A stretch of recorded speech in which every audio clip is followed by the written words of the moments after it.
So we live in a world where carbohydrates are everywhere, and they're put in front of us in a way that's very attractive. I mean, fruit is an easy one, and fruit is delicious and fruit's wonderful, but then there's all of just like the snacks, and practically everything you find in the supermarket has sugar in it. Hmm. Even if it's, you think you're just getting protein, look at the carbohydrate numbers on it. There's probably a fair bit of things in there that would add kind of hidden carbohydrates as well. So yeah, we live kind of inundated with carbohydrates. So unless you're using those in a productive way, then you're taking them in an unproductive way. Yeah, correct. And not also speaking about people who rely on eating out all the time. Obviously, in a restaurant, they're going to load you with carbohydrates because it's the cheapest ingredient that they Yep. can they can add to the meal. So it's going to be a huge amount of rice or pasta or whatever, and then a little bit of protein and pretty much zero vegetables, which is quite the opposite to what you Yeah. want. Hmm.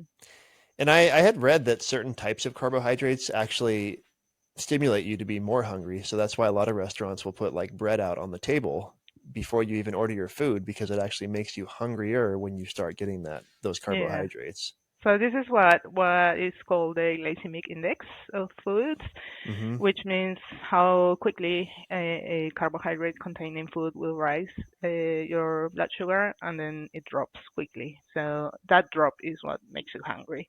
And this is why sometimes you might be hungry, eat an apple, and then you're hungry again in half an hour, 1 hour.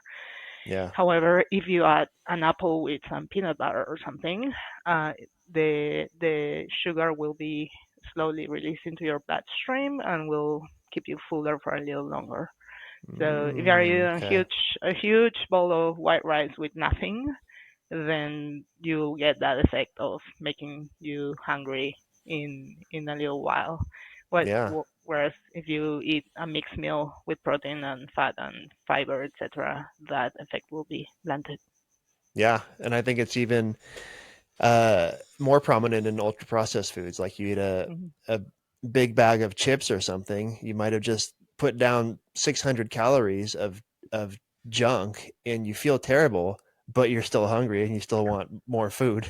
Yep, absolutely. Yeah. Yeah. And people tend to think that that's the cheapest option, but in the end, if you really check how much money you're spending on ultra processed foods, you're probably spending more because you need to eat more of it to Yeah. be satisfied. Yep. Hmm.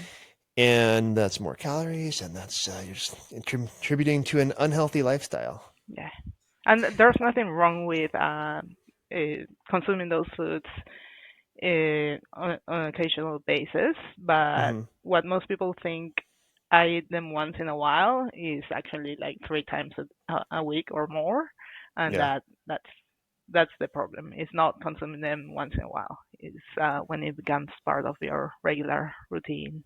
Yep. Yep. And so we've firmly established that you work with athletes. You work with just regular folks as well? Yeah, yeah. Okay. Everything from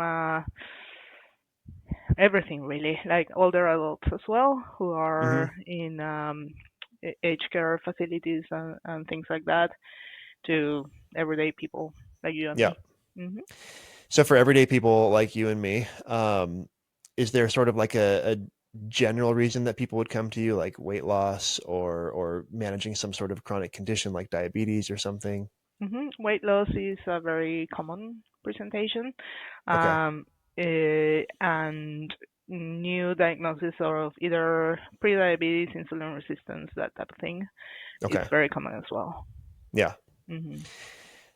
So question for you then. So particularly when it comes to weight loss, because that's a big one, right? And that's kind of how I sort of ended up in this world of wellness, because I was teaching Krav, and then students started coming to me being like, well, you run workouts in class sometimes, so can you just, be my personal trainer? So then I learned how to become a personal trainer and started doing that. People would come to me because they wanted to lose weight.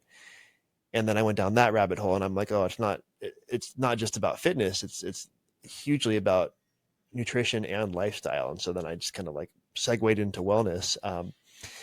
But there's a lot of misunderstanding about fat, like body fat out there, and where it comes from and how it's stored and how it comes and goes. So I'm curious about what are some common mistakes that you see people coming from a nutritional perspective, that you see people making when they first come to you that you have to correct when it comes to weight loss in particular?